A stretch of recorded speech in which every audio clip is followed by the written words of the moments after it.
સુરત શહેરમાં તાજેતરમાં આવેલા પૂરના પગલે વીમા ક્લેમની પ્રક્રિયાને ઝડપી બનાવવા માટે નાયબ મુખ્યમંત્રી હર્ષ સંઘવીની અધ્યક્ષતામાં વીમા કંપનીઓ સાથે સંકલન બેઠક યોજાઈ.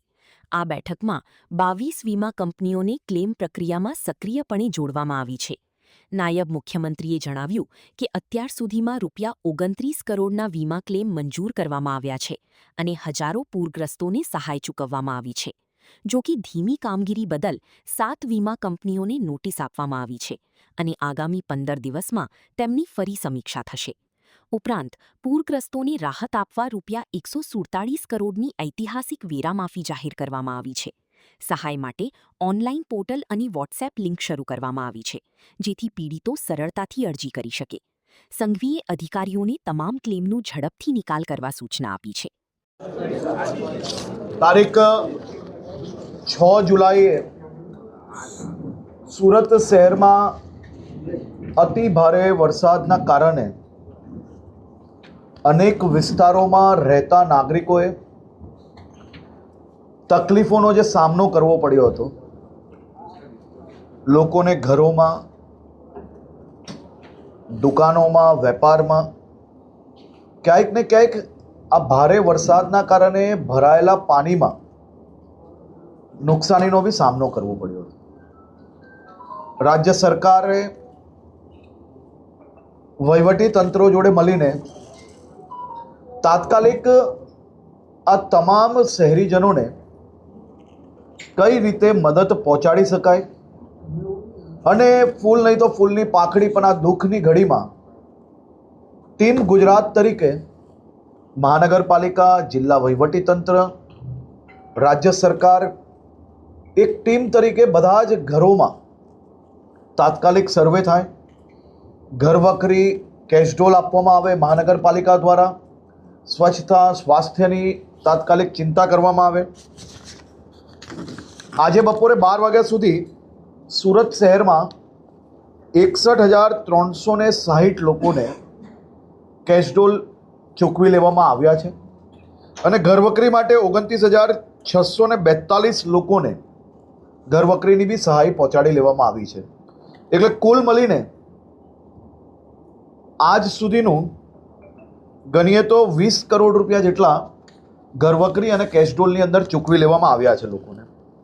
દેશના ઇતિહાસમાં પહેલીવાર આટલી મોટી આજે નુકસાની પછી ગણતરીના દિવસોમાં વહીવટીતંત્રની ટીમ દ્વારા ઇન્સ્યોરન્સ કંપનીઓ જોડે સંકલન કરીને 5,287 જે ક્લેમ આવ્યા છે, જેમાં 85% જેટલા ક્લેમો ઓલરેડી પ્રોસેસમાં ચાલુ કરી લેવામાં આવ્યા છે. 22 જેટલી કંપનીઓ આમાં ક્લેમ બધાના જલ્દી ક્લિયર થાય તે માટે આજે સંકલનની બેઠક બી રાખવામાં આવી હતી અને આજે 29 કરોડ રૂપિયાની રકમના ક્લેમ લોકોના પાસ કરીને એમને ચેક આપવાની બી કામગીરી પૂર્ણ કરવામાં આવી છે. આવનારા 15 દિવસ પછી આ જ રીતે રિવ્યૂ બેઠક કરીને શહેરીજનોને જે નુકસાન થયું છે અને ઇન્સ્યોરન્સ કંપની દ્વારા કોઈ બી પ્રકારનું લિંગરિંગ વગર અને લાંબુ ખેંચ્યા વગર શહેરીજનોનો જે હક છે તે તેમને અપાવવા માટે રેગ્યુલર ફોલોઅપની સિસ્ટમ બી ગોઠવવામાં આવી છે. આમાં જે 2-3 કંપનીઓનું કામ જે સ્લો હતું તેને 1 અઠવાડિયાનો સમય આપવામાં આવ્યો છે. માત્ર ફોલોઅપ, કાગળિયાઓના ધક્કા નહીં, પરંતુ રિઝલ્ટ ઓરિએન્ટેડ કામ કઈ રીતે થઈ શકે તે માટેની બી સૂચના આપવામાં આવી છે અને કલેક્ટરશ્રીએ બી ઓફિશિયલ જે 7 કંપનીઓનું કામ જે બીજી કંપનીઓ જેટલું ફાસ્ટ ના હોય તેને નોટિસ બી આપી છે અને જો એ કામગીરી ઝડપથી નહીં કરશે તો એની ઉપર પગલાં બી ભરવામાં આવશે. દેશના ઇતિહાસમાં પહેલીવાર આટલા ઓછા દિવસોમાં ઇન્સ્યોરન્સની પ્રોસેસ કરીને પાસ કરાવીને ચેક બી લાભાર્થીના હાથમાં આપવામાં આવ્યો છે. આ આખી ટીમ વર્ક જે સારી રીતે થઈ રહ્યું છે તે કારણે આટલી ઝડપથી આ કામગીરી પૂર્ણ થાય છે.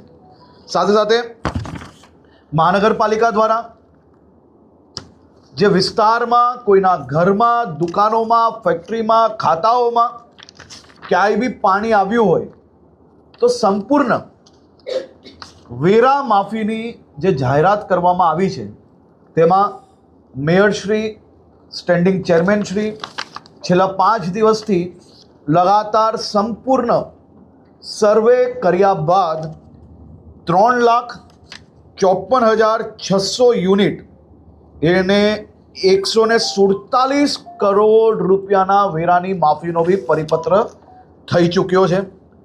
સરકાર દ્વારા જે સહાય પેકેજ ડિક્લેર કરવામાં આવ્યો છે તેને કોઈ બી સામાન્ય નાગરિકે કોઈ સરકારી કચેરીઓમાં ધક્કા ના ખાવા પડે તે માટે વહીવટીતંત્ર દ્વારા એની બધી જ સમિતિઓ બનાવી લીધી છે અને સમિતિઓ જોડે જોડે એક ઓનલાઈન પોર્ટલ બી બનાવ્યું છે.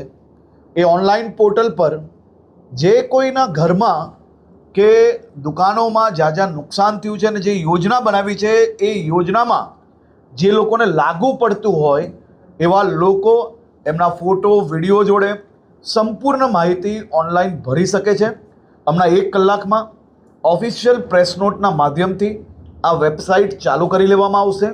તમામ ચૂંટાયેલા પ્રતિનિધિઓ અને સામાજિક સંસ્થાઓને બી આ વેબસાઇટની ડિટેલ મોકલવામાં આવે છે અને જે વિસ્તારની અંદર પાણી ભરાયા હતા એવા બી લોકોને, જે રેસિડેન્ટ્સના જે નાની નાની દુકાનો છે, રેકડી છે, જેના લાઇસન્સો છે, જેના નંબર્સ અવેલેબલ છે, એ લોકોને બી વોટ્સએપના માધ્યમથી આ માહિતી અમે લોકો આજે સાંજ સુધી મોકલવાના છે, જેથી વધુમાં વધુ ઝડપથી એ લોકો આ ફોર્મ ભરી શકે અને અમે બી એટલી જ સ્પીડથી એમને સહાય ત્યાં સુધી પહોંચાડી શકીએ એ પ્રકારની વ્યવસ્થાઓ કરવામાં આવી છે.